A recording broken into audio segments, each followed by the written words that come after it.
a strong economy. You know what? We can and we have to do both. Look at all the projects happening across our communities, or the good work by partners like Vernon Electric and Dairyland Power Co-op to see firsthand that these goals are not mutually exclusive. Through the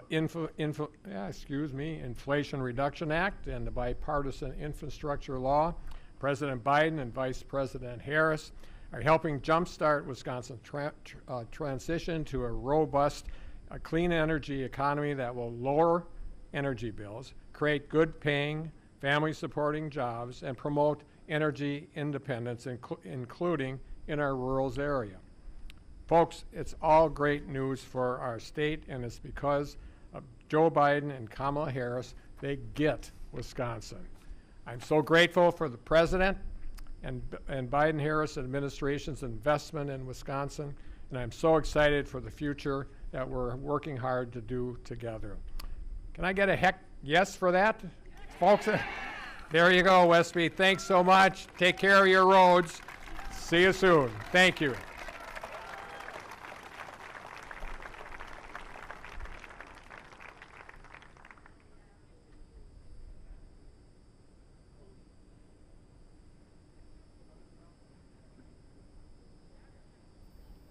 Please welcome United States Secretary of Agriculture, Tom Vilsack.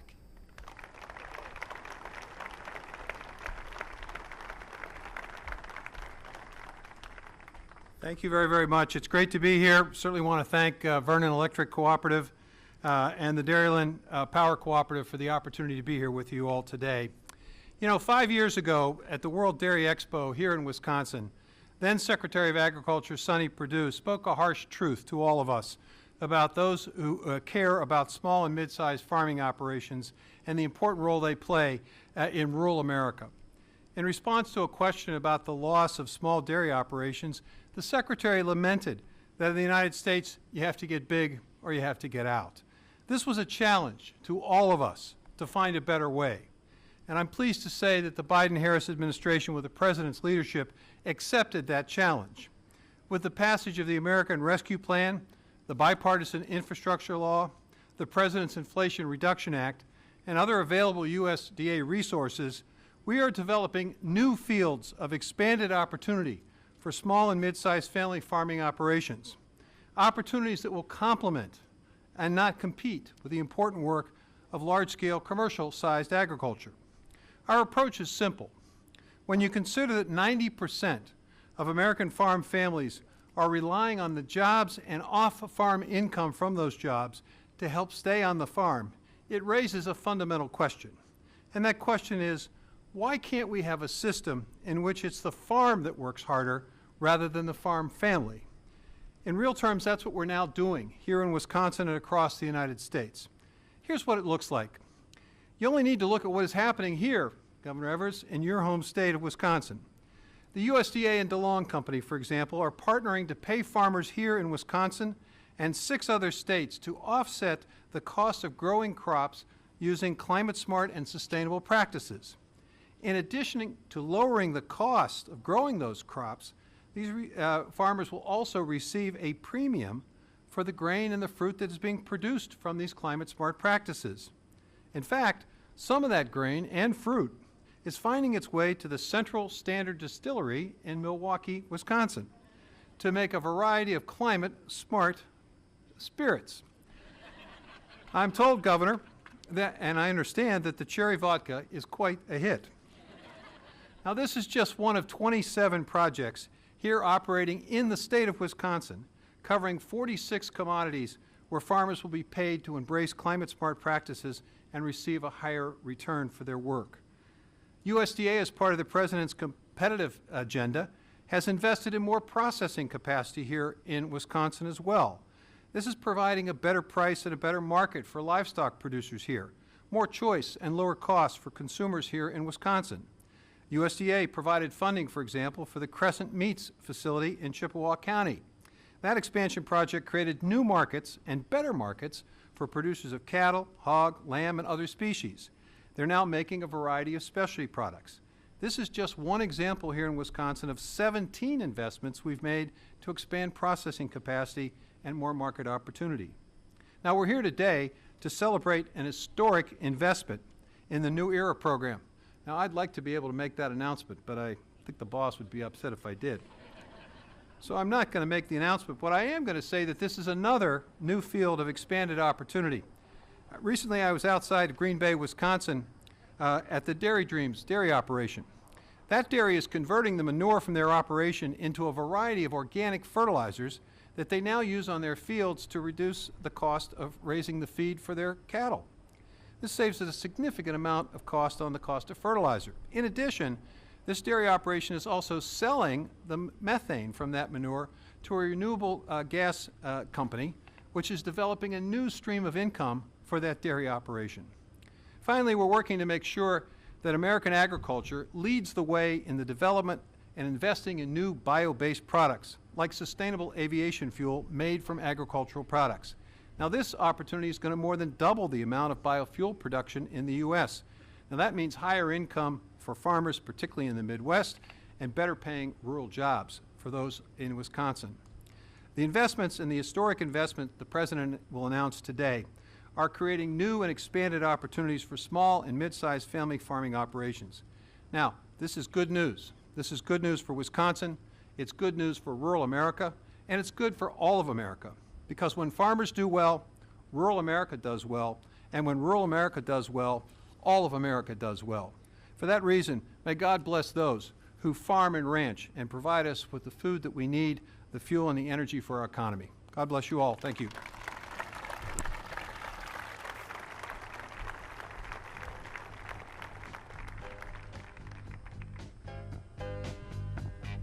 Sometimes I'm right and I can be wrong. My own beliefs are in my song. The butcher, the banker, the drummer, and then makes no difference what group I'm in. I am everyday people. Yeah, yeah. There is a new one, and it's at the green one for living with the bad one. Trying to do the skinny one, different strokes for different folks. So on and so on and Scooby-Dooby-Doo.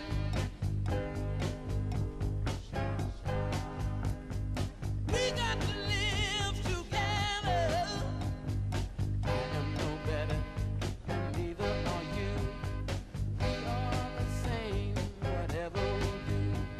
You love me, you hate me, you know me, and then you can figure out the bag I'm in. I am everyday people. Yeah, yeah. There is a long hair that doesn't like the short hair for being such a rich one that will not.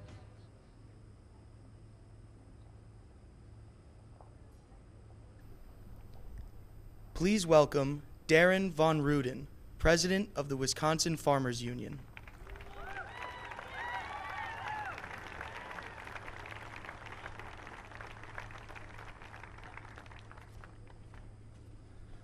Good afternoon. I'm Darren Van Ruden, a third-generation organic dairy farmer right here in Westby, Wisconsin. I also have spent the past decade serving as the president of Wisconsin Farmers Union, a statewide organization representing family farmers. My wife and I have 2 kids and 4 grandkids. We've lived on our dairy farm for my entire life, and my dream has always been to pass it on to my son and our grandchildren. But before President Biden came to office, I was losing hope that that would happen. Things were becoming more expensive, and the farm situation was not what we desired. We actually were thinking that maybe at some point you might have to sell it. But then, when I met President Biden 4 years ago during a town hall style campaign, he listened as I shared the issues that impacted our community. It was clear we mattered to him. He shared with me his comments to invest in all of rural America. 4 years later, he's keeping that commitment. When he came to office, I and many other farmers were dealing with the wait times of a year or more at the local meat processors, which hit our bottom lines and limited our ability to get independent or get local meat to our communities. But then he strengthened independent meat and poultry processing capacity and made a real difference for family farmers like mine. And that's just one win. I put on many miles as Farmers Union president, and I see the Biden-Harris administration's handiwork in the infrastructure improvements from our bridges and roads to renewable energy. As I prepare to transition my family farm to my son Brett and his family, the fourth and fifth generation on the farm, I know that these efforts will smooth the way for those that follow. We have a solar array on our farm, which is helping to trim our electrical costs right now in half. We are able to pay for that system in 8 years and 8 months. We hope that the actions that are happening today in the program will help to continue to diversify and improve our energy supply. There are naysayers out there saying that solar and wind are too cost prohibitive for a regular Joe, but that's not true. President Biden's historic laws have led to critical renewable energy projects right here in Vernon County. It's been an exciting past 4 years for farm country. President Biden has sparked some real positive change across the rolling hills of Westby and Vernon County. My business is now prospering more than it ever was, and I can finally have peace of mind knowing that I'll be able to pass my farm on to my son and my grandchildren. With this, it's now a true honor to introduce someone who feels like a regular Joe to us and who has made this all possible for my family and for so many others across rural America. President Joe Biden.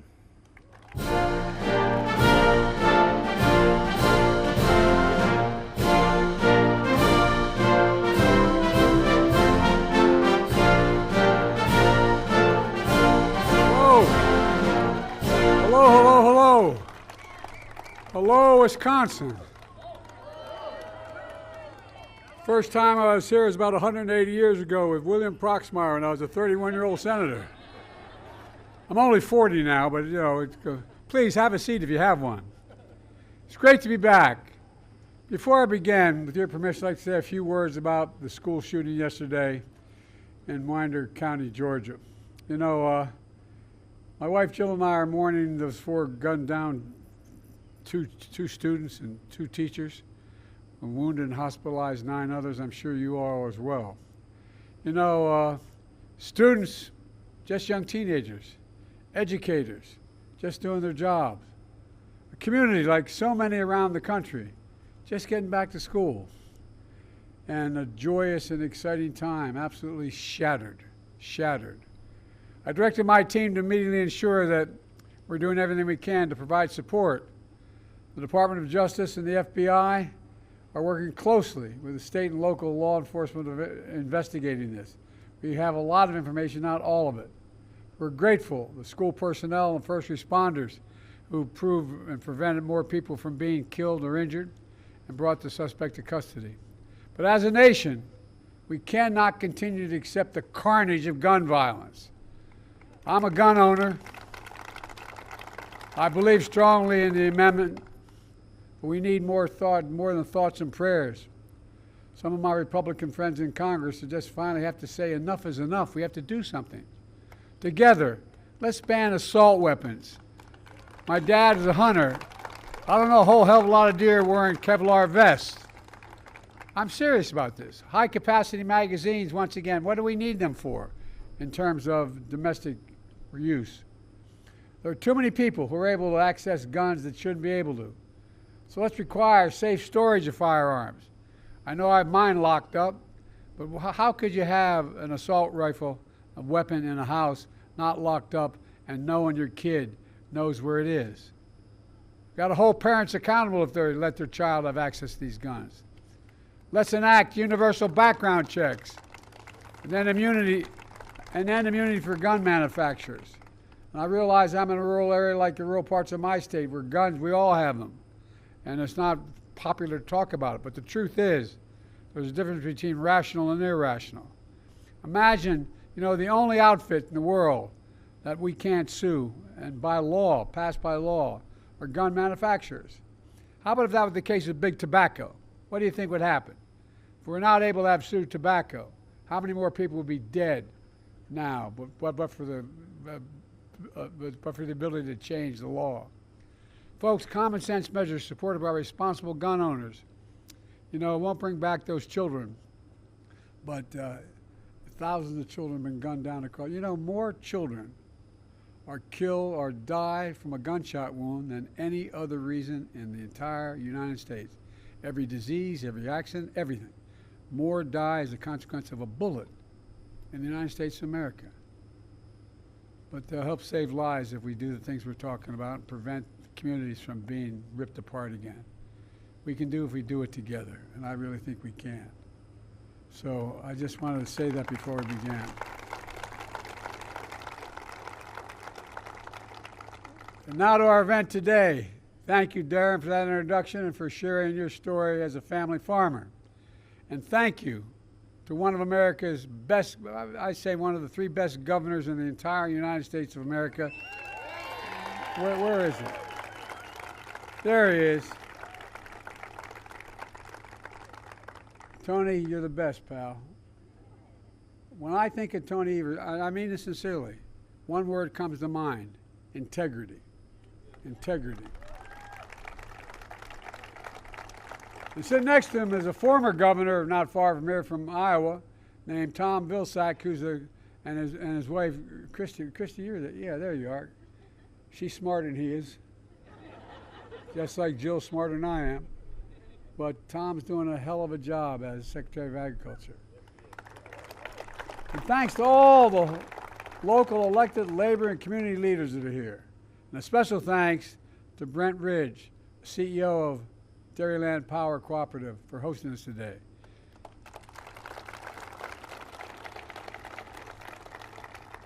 I come from the state of Delaware. Everybody thinks it's an eastern industrial state. Our largest industry in Delaware, and I served as senator there for 36 years. I know I don't look that old, but I am. For 36 years is agriculture. It's a $4 billion enterprise in the Delmarva Peninsula. And its co-ops made it happen. But millions of Americans rely on co-ops like yours for electricity every single day, and it matters. In June of 2021, 5 months after I came to office, I went to nearby La Crosse, Wisconsin. It was the 65th anniversary of President Eisenhower signing the bill that created the interstate highway system. I talked about my vision to do something just as historic, to invest in infrastructure and clean energy and so much more in rural America, to invest in all America and all Americans, to propel us into the future, creating millions, and I mean millions of good-paying jobs, and positioning America to win the economic competition of the 21st century. And I'm back again today to begin a series of trips and events showing that progress we've made together by our Investing in America agenda, an agenda that has come to fruition over the last decade. Invest in America. Invest in American workers. Here in Westby, I'm proud to announce that my investments, through my investments, the most significant climate change law ever, and by the way, it is a $369 billion bill. It's called we should have named it what it was, but at any rate, the Department of Agriculture is able, from that legislation, to announce $7.3 billion in grants to 16 electrical co-ops nationwide to help rural communities transition to clean, affordable, reliable energy. It's the most significant transformative investment in electrification and clean energy for rural America since FDR's New Deal nearly 90 years ago. And that's not hype, that's a fact. And it includes Dairyland Power Cooperative that will receive $580 million to develop and purchase solar power, wind power, energy storage right here in Wisconsin and all across the Midwest. And here's why it's a game changer. Before the New Deal, private companies refused to provide affordable electricity to rural communities. As a result, 1 in 10 rural households, only 1 in 10, had electricity before FDR came to power. So farmers had to organize electric co-ops to distribute electricity to their families and their communities. With help from the New Deal, there are now more than 800 rural electric co-ops to provide electricity for 40 million Americans in 48 states. But key challenges, they've overcome them, but the co-ops are still nonprofits. They don't have the same resources that private utility companies have to modernize their energy infrastructure. And for decades, they couldn't access tax credits and make clean energy more affordable. That's why Camel and I ensured that for the first time in American history, that these nonprofit co-ops can benefit from clean energy tax credits just like for-profit utilities have for decades.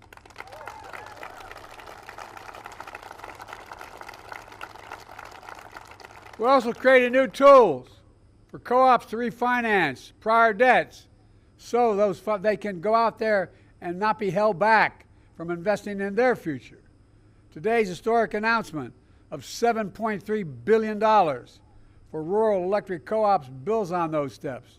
It means clean, affordable electricity for over 5 million rural households and businesses across 23 states. It means 20,000 jobs, good-paying, high-quality jobs, including union jobs, so rural America is empowered to lead our clean energy future. It means covering the upfront cost of clean energy so rural families can save on their energy bills and get just a little more breathing room at the end of the month. And it means rural entrepreneurs and manufacturers who are so fundamental to our economy are powered with reliable, affordable energy, and they can create more job opportunities in their communities. And guess what? It's also good for the environment as well. Because of our historic actions, we're going to reduce by 43 million tons greenhouse gas pollution every single year as a consequence of these investments. That is the equivalent of removing pollution from more than 10 million gas-powered vehicles. 10 million. It's going to save $265 billion in healthcare costs because of better, cleaner quality of air. People aren't breathing polluted air and getting sick. That comes from the NIH. It matters, folks. You know it. And folks, I've kept my commitment to be president for all America and all Americans, including rural America. Your communities are the backbone, and that's not hyper, you're the backbone of this country. You deserve the same resources as folks in our cities and our suburbs. And that's what today's announcement is all about. Generating rural power for rural America. But that's not all. Last year, I was next door with your good neighbor, Governor Walz of Minnesota. I think the guy's gone places. I talked about we're making the most fundamental and significant investment ever in rural America, creating new and better markets, new income streams that are generators of rural Americas that can grow and thrive. For example, we're taking on big corporations and doing everything from increasing competition in the meat markets to boosting domestic fertilizer production. In fact, here in Wisconsin, that means $12 million to lower fertilizer costs for farmers across the state, which also creates jobs and grows new businesses. Here in Wisconsin, we also invested $47 million to lower energy costs, install renewable and energy-efficient technologies like solar panels behind me on farms and rural small businesses. Darren just shared how that's cut his family electricity bill in half. We're helping farmers and ranchers and entrepreneurs tackle the climate crisis. Climate-smart agriculture, such as cover crops, nutrient management, storing carbon in the soil. These practices reduce the greenhouse gas emissions and improve our overall health of the soil and the water. They put us on a path to continuing to grow the food, the fuel, the fiber, that will power our nation for decades to come. Through our bipartisan infrastructure law, it's a fancy way of saying that $366 billion for environment, most significant investment in America's infrastructure. And what the infrastructure bill, by the way, the bipartisan bill, that was $1.2 trillion. And guess what? We're still lowering the deficit. Anyway, most significant investment in America since Eisenhower's interstate highway system. We've invested $4 billion so far in 350 projects to modernize Wisconsin transportation. Just in Wisconsin, that's been invested. Infrastructure, including 3 roundabouts on Route 14, US 14, and a new bridge on County Highway M. Folks, look, just like we're making the most significant investment in rural electrification as FDR, we're also making the most significant investment ever in affordable high-speed internet. Because affordable high-speed internet is just as essential today as electricity was a century ago. In order to be able to do business, and when things are shut down, the kid doesn't have to sit outside of McDonald's. And anyway, that's why we've invested $1.6 billion just in Wisconsin to connect everyone to affordable high-speed internet in Wisconsin.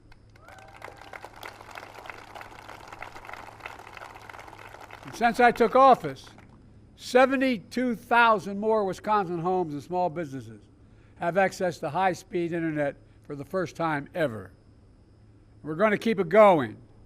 We've also invested $200 million to replace lead pipes across the state so a kid can drink clean water without worrying about brain damage, and changing their schools as well. We've launched the Rural Partners Network, putting new federal staff on the ground to help communities access federal resources. Let them know what they are, where to go, how to get it, because it's complicated. So I want people on site being able to tell people how they qualify, how they apply, how they get it done. And after years of importing 90% of our semiconductor chips, which I might add, America invented. We invented the computer chip. It's needed for everything from automobile engines to weapons.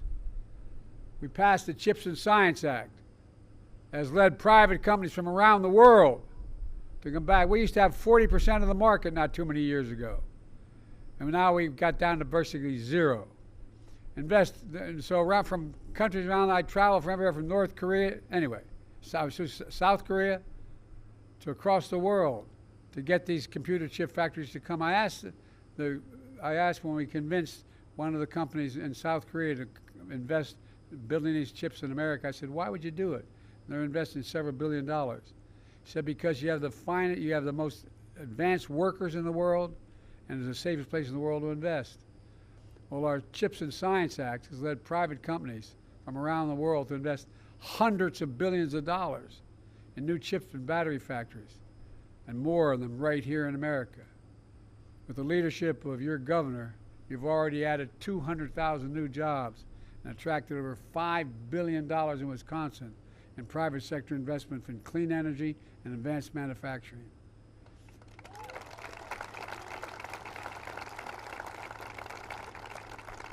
In fact, this spring, I was with your governor in Racine, where Microsoft announced a $3 billion investment, $3 billion investment to build a data center to help operate one of the most powerful artificial intelligence systems in the entire world.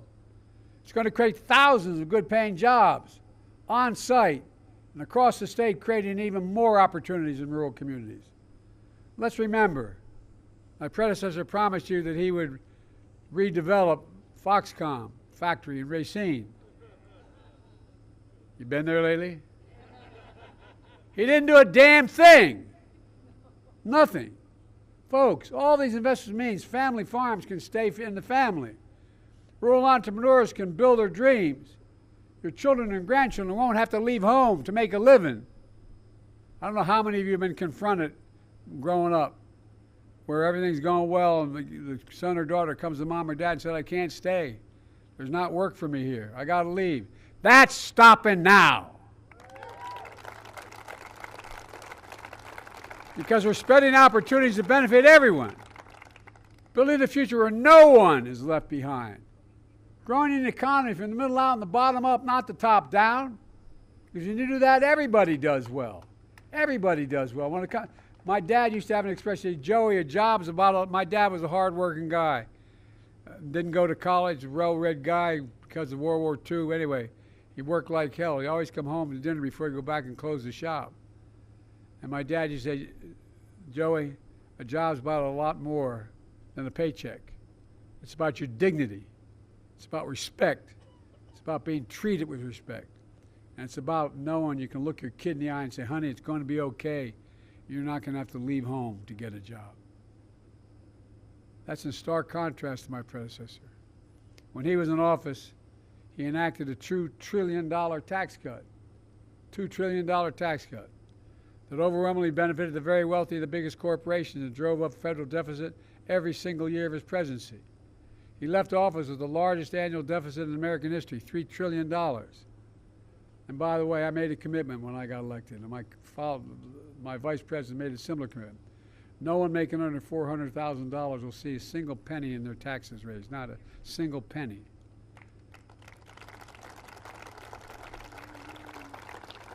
Neighbor that I come from in Claymont, Delaware, and Scranton, Pennsylvania, they say, well, that's too damn much. But the point is to make sure that we know this isn't an attack on the wealthy. He left us with a pandemic raging, an economy reeling. His allies in Congress, with all due respect, I've had this conversation with your Senator Ron Johnson, voted against every one of the things I talked about today. Every single thing I talked about in terms of rural economy. He voted against it. Voted against it. It's hard to imagine your senator voting against interest in a rural state was so large and so consequential as the state of Wisconsin. Meanwhile, your other senator, Tammy Baldwin, has done everything to take care of the state so she can be devoted to it. Vice President Kamala Harris fought like hell for all of you and for the future worthy of your aspirations. Look, just think about how far we've come. We have more to go. We have more to go. Too many people are still in trouble. But nearly 4 years that we've been president and vice president, we've one of the most extraordinary periods of progress in American history. COVID no longer controls our lives. We've gone from an economic crisis to the strongest economy in the world. Let me say it again. We have the strongest economy in the world, and no one challenged it. We got more to do. We're seeing something else. In thousands of cities and towns across the country and across Wisconsin, we're seeing the great American comeback story. The way I see it, and the other team talks about how bad off we are and how America's the way I see it, today's announcement is about far more than just giving rural America the power to turn on the lights. It's about giving the power to shape our own future. In fact, Wisconsin has a strong, strong history of neighbor helping neighbor and forming cooperatives, which are literally owned and powered by the people of Wisconsin. Because of you, we're planting seeds today that grow and blossom for generations to come. That's what we're seeing here in Wisconsin, a state with a proud tradition of rural communities leading our nation forward. And again, that's not an exaggeration. You've been a leader in the nation. Let me close with this. As I travel this state and the country, hope you feel what I feel. Pride. Pride in our hometowns. Pride in making a comeback. Pride in America. Pride in knowing we can get big things done when we work together. Folks, I've never been more optimistic about our nation's future. Just have to remember who the hell we are. We're the United States of America. That's who we are. Not a joke. We're the only nation in the world that's come through every crisis stronger than we went into that crisis. Because we're a hard-working, optimistic people, decent people. We know from experience that there's nothing beyond our capacity when we work together. And again, that's not an exaggeration. We work together. I remember the days when I first got started, when a lot of Republican senators, my close friends, we worked together, we compromised. We didn't talk about things as if it was a dire moment, that democracy was at stake. We actually worked together. We fought like hell, but we worked together. We got to return that for our children, because our democracy depends on it. I'm keeping you too long in the sun, so let me just say, God bless you all, and may God protect our troops. Thank you. We take care of our own. We take care of our own. Wherever this flag's flown, Thank you. we take care of our own. Got a beautiful state.